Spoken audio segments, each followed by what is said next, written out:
What would you do if the person you trusted most was hiding something extraordinary behind the ordinary? For me, that question became real one rainy Tuesday evening when I noticed something off about our bank statement. My wife, Emily, had always been the heart of our home. A stay-at-home mom to our two kids, she was the one who kept our lives stitched together: school pickups, homemade dinners, and bedtime stories. But as I scanned the numbers on my laptop, my stomach twisted. Charges I couldn't explain. Small, irregular withdrawals, labeled vaguely as consulting fees or miscellaneous services. Emily? Consulting? I had to know more. At first, I brushed it off. Maybe she was buying gifts or splurging on something for the kids. But the amounts were too frequent, too precise. Over coffee the next morning, I casually asked her about it. Her eyes flickered, just for a moment, before she laughed it off. "Oh, probably some subscription I forgot to cancel," she said, stirring her mug. But her smile didn't reach her eyes. That night, I couldn't sleep. The woman I'd loved for 10 years, who I thought I knew inside out, was keeping something from me. I wasn't angry yet. I was curious. What was Emily hiding? Days passed, and I became a detective in my own home. I checked her phone when she was in the shower, feeling like a traitor but driven by unease. Nothing. No suspicious texts, no secret apps. Then, one afternoon while she was at the park with the kids, I opened her laptop. My hands shook as I typed her password, our anniversary date. A folder named Projects caught my eye. Inside were spreadsheets, emails, and documents that made my jaw drop. Emily wasn't just a stay-at-home mom. She was running a business. A big one. The files revealed she'd been freelancing as a financial consultant for small businesses. She'd built a network of clients, all under the radar, using her maiden name. The consulting fees were payments from startups she'd helped save from bankruptcy.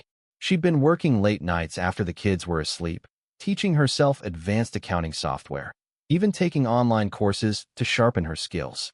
I found emails from grateful clients, one calling her a miracle worker. My wife, the woman who spent her days cutting crusts off sandwiches, was secretly a financial wizard. I sat back, stunned. Why hadn't she told me? Was she afraid I'd judge her? Or was it something deeper? That evening, I waited until the kids were in bed. The house was quiet, save for the hum of the dishwasher. I poured us both a glass of wine and set her laptop on the table. "Emily," I said, my voice softer than I expected, "I know about your business." Her face froze. For a moment, I thought she might cry. Instead, she took a deep breath and started talking. She'd always loved numbers, she said, ever since her college days studying finance. But when we had kids, she chose to stay home, thinking it was what we both wanted. Yet, a part of her felt unfulfilled, like she was losing herself in the routine of motherhood. One day, a friend asked for help with her bakery's books. Word spread, and soon Emily was juggling clients, all while keeping up the perfect mom facade. She hadn't told me because she feared I'd think she was neglecting the kids, or worse, that I'd feel emasculated by her success. I listened, my heart swelling and breaking at once. I wasn't mad. I was in awe, but I was also hurt. "Why didn't you trust me?" I asked. Her eyes welled up. "I wanted to prove to myself I could do it," she whispered. "I didn't want to fail in front of you." That hit me hard. Here was this incredible woman, carrying the weight of our family and a secret empire, afraid to let me see her struggle. We talked until midnight, untangling the mess of emotions. I told her I was proud, that her ambition made me love her more. She promised to be open from now on. The next day, we sat down together and went through her client list. I was floored by the scope of her work. Dozens of businesses, from coffee shops to tech startups, owed their survival to her. She wasn't just a stay-at-home mom. She was a hero in her own quiet way. Emily's secret wasn't wild in the scandalous sense.